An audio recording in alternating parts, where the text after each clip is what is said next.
Aujourd'hui, on va chercher les prêts, mais comme son nom l'indique, on va les chercher. C'est-à-dire qu'il va falloir suer. Là, vous allez pouvoir le mettre, le kawaii. Là, vous allez pouvoir y aller à la banque en disant « c'est du sport ». Parce que je peux vous dire que c'est du sport. Le dernier conseiller bancaire qui nous a fait passer ce projet, je peux vous dire qu'on le récompense avec le champagne. Il l'a mérité, le champagne, mais nous aussi. Parce que nous aussi, on s'est battus. Parce qu'on a été le chercher.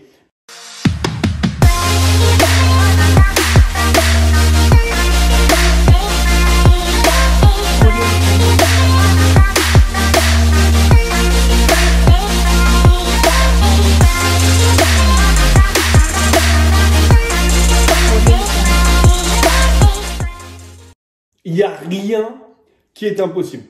Salut à toi, je m'appelle Laurent Boutillier. Si c'est la première fois que tu me vois, tu penses que je suis un gilet jaune. Et non, t'es pas complètement dedans. En fait, je viens juste de faire mon footing et j'ai reçu un message, personne qui me disait qu'aujourd'hui, je sais pas à quel moment tu regardes cette vidéo, on est même le 29 juin 2020.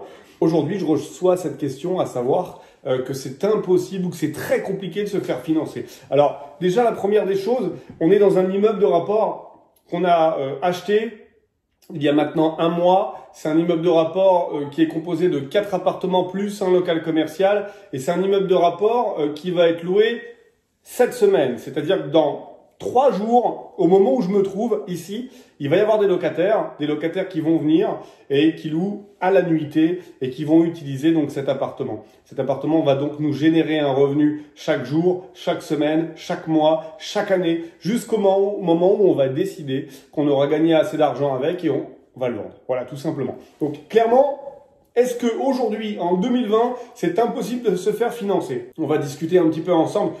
Et puis, on va repasser sur quelques notions, quelques bases qu'il faut absolument que tu comprennes.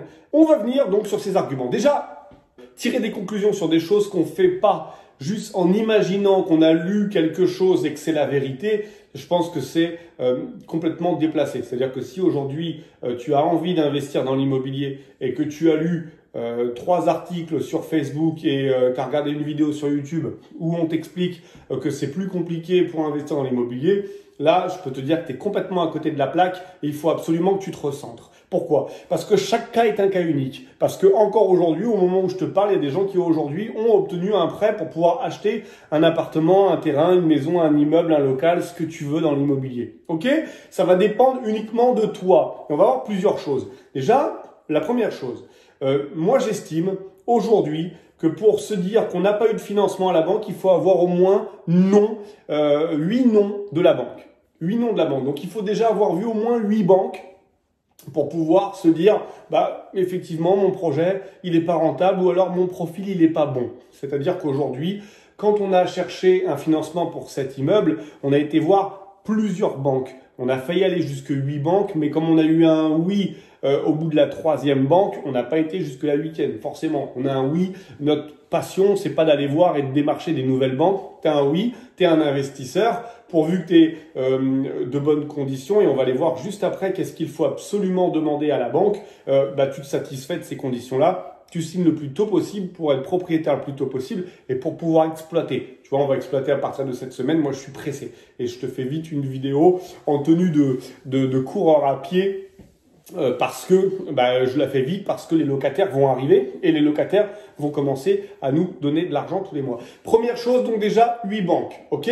Deuxième chose, aujourd'hui plus que jamais, mais c'est valable pour il y a 1 an, il y a 5 ans, il y a 10 ans, il y a 15 ans. Aujourd'hui, il va falloir que tu te battes, il va falloir que tu défendes ton projet comme si c'était ton entreprise. Je m'explique. Quand on a défendu cet immeuble de rapport, on a mis en avant le projet en lui-même avec la situation de l'immeuble, avec les rentrées locatives potentielles, avec à la découpe, c'est-à-dire appartement par appartement, combien valent chaque appartement.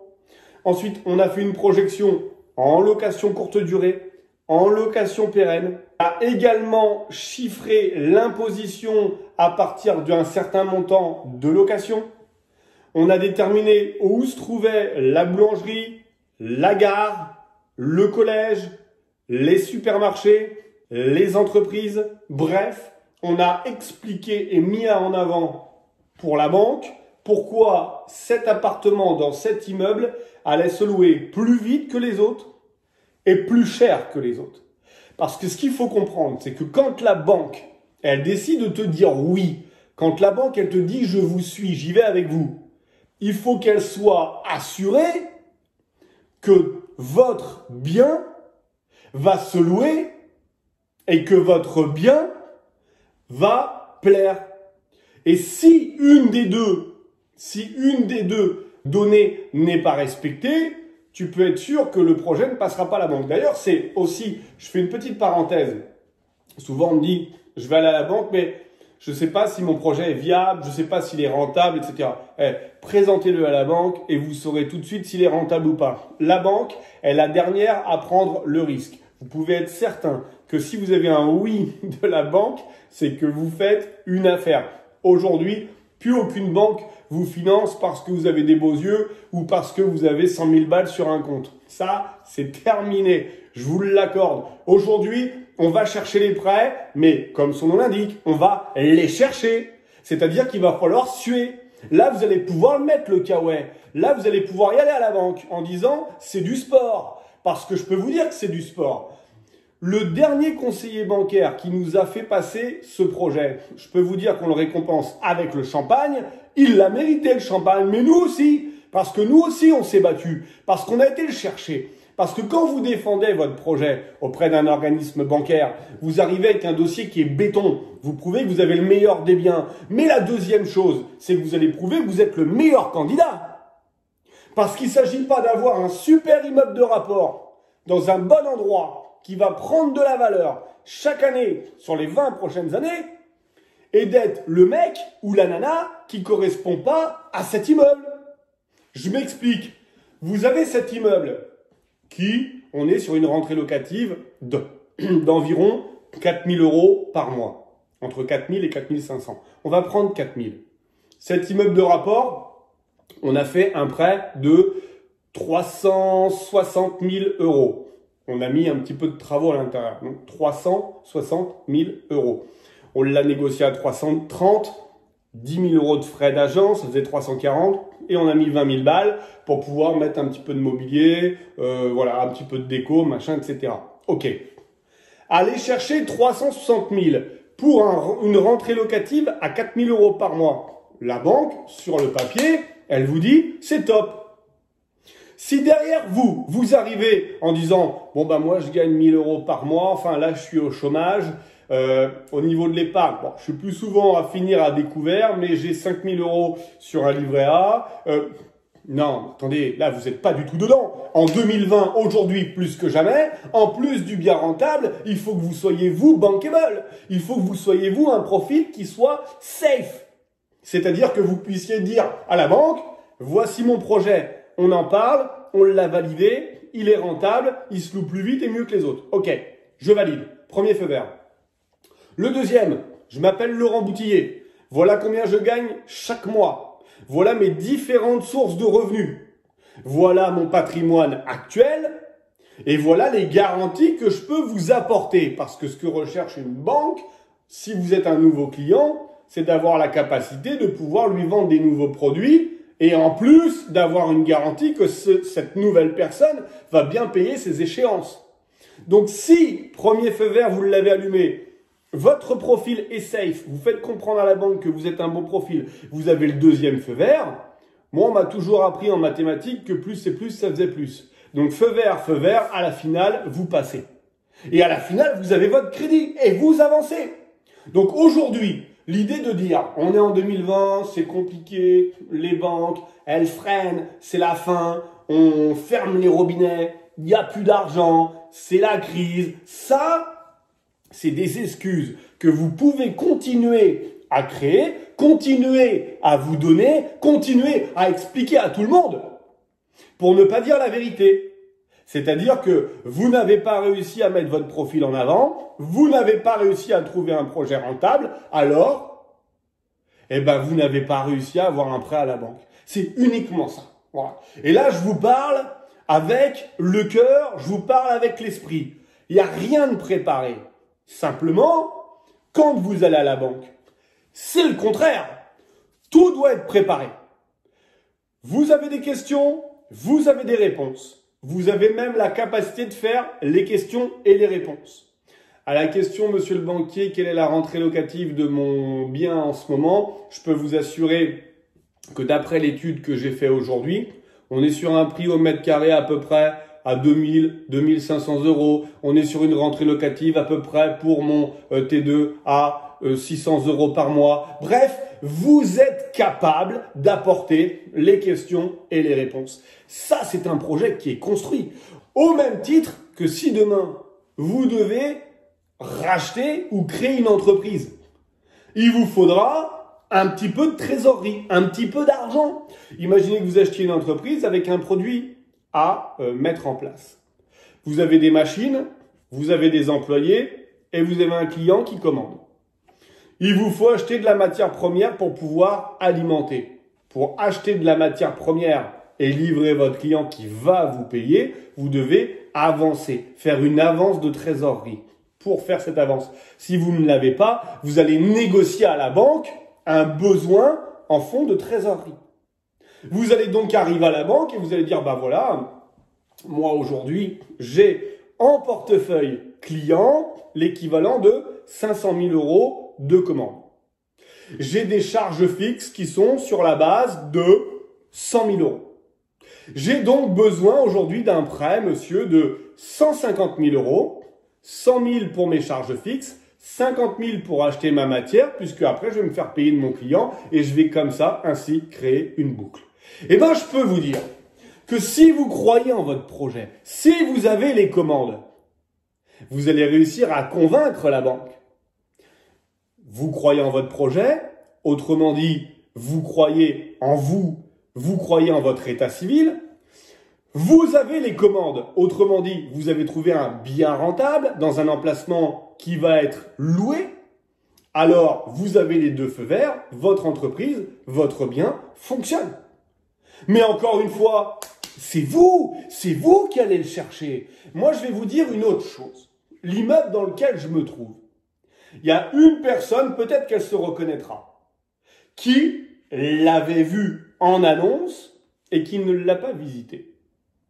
Et pourtant, quand je lui ai montré, elle me dit « Mais c'est bien sûr, je ne trouve pas d'immeuble, pourtant cette affaire, je l'avais vue, mais je ne l'avais pas trouvée. » Elle s'est peut-être arrêtée au prix affiché, elle n'a pas pris en compte la négociation, elle a peut-être mal étudié la ville, peut-être qu'elle s'est dit c'est une ville de seconde zone, je ne vois pas le potentiel, ça va mettre du temps, ça va pas se louer. Bref, l'étude n'a pas été faite dans sa finalité. Vous devez bosser. C'est comme ça qu'on y arrive. On n'a rien sans rien. Et moi, je peux vous dire que je suis peut-être un peu spécial, voilà, j'ai mon franc-parler, ceci, cela, mais je travaille tout le temps. Je travaille tout le temps, jour et nuit. Ma mission, c'est de créer des sources de revenus. Un immeuble de rapport, c'est une source de revenus. Un deuxième, une deuxième source. Un troisième, une troisième source. Etc., etc., etc. Au moment où je vous parle, j'ai des sources de revenus qui m'apportent de l'argent, des immeubles. Celui-ci va en devenir une.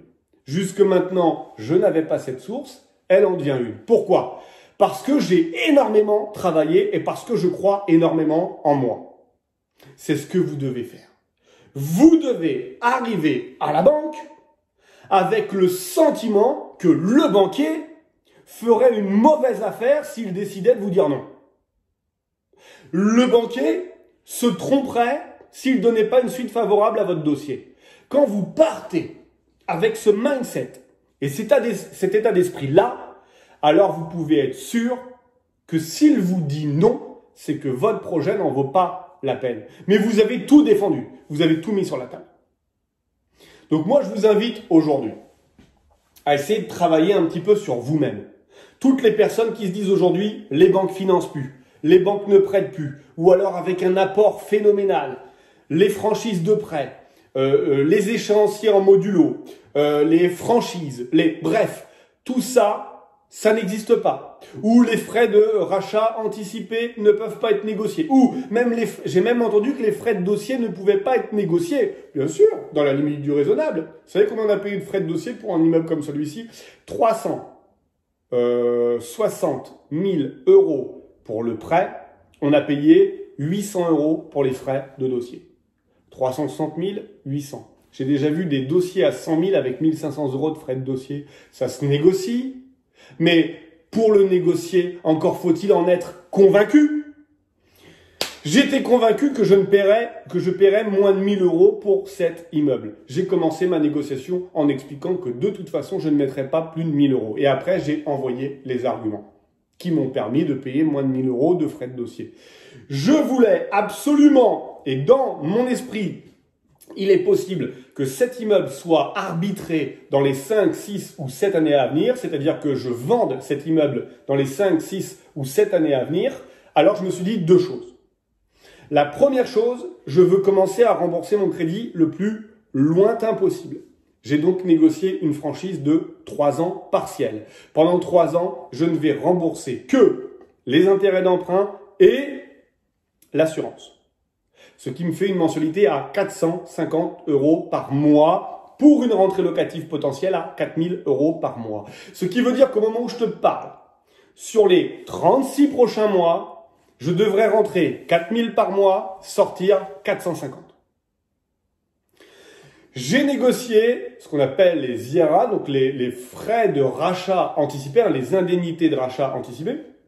Ce qui veut dire que si je décide dans 5 ans de revendre cet immeuble à 400 000 euros par exemple, et qu'il me reste dans 5 ans 330 000 ou 340 000 euros à donner à la banque, j'aurai en rachat de prêt anticipé 0 euros de frais. Voilà ce qu'il faut négocier et voilà comment il faut s'y prendre. Mais pour faire ça, la première des choses, c'est pas de connaître beaucoup de choses sur l'immobilier, c'est pas d'être notaire, d'être comptable, d'être expert, d'avoir 20 biens, c'est pas ça. Ce qu'il faut, c'est y croire, être motivé, se dire « je suis capable, je peux le faire, j'y vais, je suis convaincu, alors je deviens convaincant ».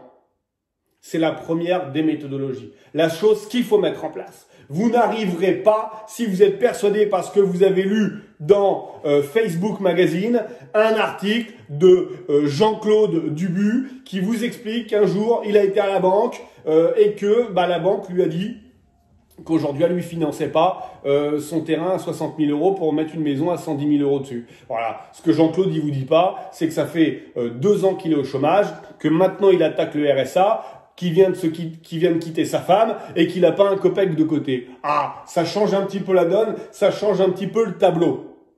Regardez votre intérêt, regardez votre profil. Chaque cas est un cas unique. Ne faites pas de généralité. Ça peut fonctionner pour vous, pas un autre. Vice versa. Ce qui est certain, c'est qu'il faut se donner à 100% dans ce que vous faites. C'était le message que je voulais vous donner ce soir. Si vous n'êtes pas encore abonné à la chaîne YouTube, je vous laisse le faire maintenant. Je vous laisse me mettre un petit pouce vers le haut si vous avez été motivé par cette vidéo. Posez-moi des questions juste en bas dans les commentaires.